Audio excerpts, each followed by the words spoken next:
Welcome to IBTV. Chittoor జిల్లా పూతలపట్టు నియోజకవర్గం ఐరాల మండలంలో ప్రసిద్ధిగాంచిన కాణిపాకం వలసిద్ధి వినాయక స్వామి బ్రహ్మోత్సవాలకు అన్ని ఏర్పాట్లు పూర్తయ్యాయి.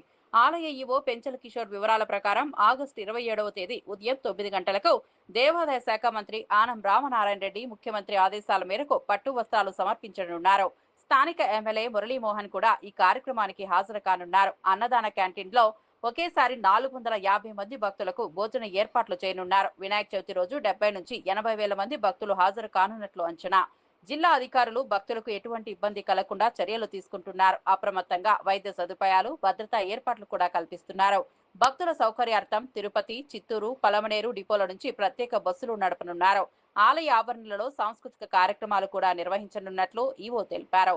భక్తులు, అధికారులు, మీడియా మిత్రుల సహకారంతో బ్రహ్మోత్సవాలు విజయవంతం చేయాలని ఆయన పిలుపునిచ్చారు. 27 తేదీ ఆగస్టు 27 తేదీ నుంచి స్వయంభూ వరసిద్ధి వినాయక స్వామి దేవస్థానం కాణిపాకం నందు బ్రహ్మోత్సవాలు ప్రారంభమవుతాయి.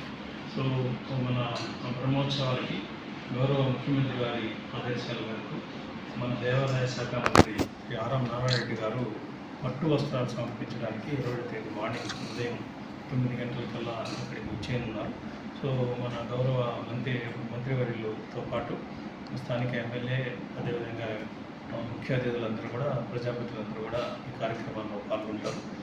సో మనకి ఈ అన్నదానం బిల్డింగ్ కూడా మనం తయారు చేసుకున్నాం. కొత్తగా నూతన అన్నదాన ప్రారంభోత్సవాన్ని కూడా గౌరవ మంత్రివర్యులు ప్రారంభించే అవకాశం ఉంది. దానికి ఏర్పాటు కూడా చేస్తున్నాం. ఈ అన్నదాన బిల్డింగ్లో సుమారుగా ఎట్ ఎ టైం 450 మంది ఒకేసారి భోంచేసే అవకాశం ఉంది. ఇంతకుముందు ఉన్న అన్నప్రసాద భవనం చాలా చిన్నగా ఉండడంతో ఈ అన్నదాన భవనాన్ని మనం ఇప్పుడు రెడీ చేసుకుంటున్నాం.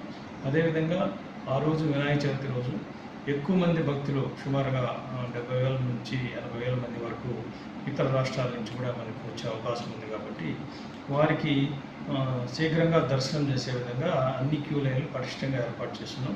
ముఖ్యంగా విఐపీల నుంచి వచ్చే తాకిడి కూడా తట్టుకొని వాళ్ళకి ఎటువంటి అసౌకర్యం కలగకుండా విఐపీల దర్శనం, అదేవిధంగా భక్తుల దర్శనం కూడా మా సిబ్బంది, అదేవిధంగా పోలీసు వాళ్ళంతా ఉండి కోఆర్డినేషన్తో ఎటువంటి ఇబ్బంది లేకుండా దర్శనాలు చేసే ఏర్పాటు చేస్తున్నాం. అదేవిధంగా మన గౌరవ జిల్లా కలెక్టర్ గారు ఇక్కడ కోఆర్డినేషన్ మీటింగ్ పెట్టారు. ఈ కోఆర్డినేషన్ మీటింగ్లో ఎస్పీ గారు కూడా పాల్గొని జిల్లా అధికారులందరికీ కూడా సూచనలు ఇవ్వడం జరిగింది. ఆ సూచనల మేరకు అందరు అధికారులు కూడా ప్రతిరోజు వచ్చి ఇక్కడ ఏర్పాటు చేస్తున్నారు. అదేవిధంగా మాక్ డ్రిల్ కూడా గత 4 రోజుల క్రితం చేసుకున్నాం.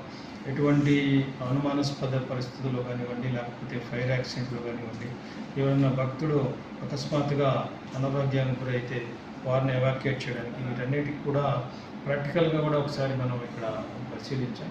అన్ని క్యూ లైన్స్ కూడా పోలీసు వారు 2-3 సార్లు పరిశీలిస్తున్నారు. ఎక్కడైనా వీక్ పాయింట్స్ ఉంటే వాటిని కూడా మళ్ళీ స్ట్రెంథన్ చేసుకుంటున్నాం. అందరూ జిల్లా అధికారుల కోఆర్డినేషన్తో ఈ బ్రహ్మోత్సవాన్ని ఘనంగా నిర్వహించగలమని అనుకుంటున్నాం.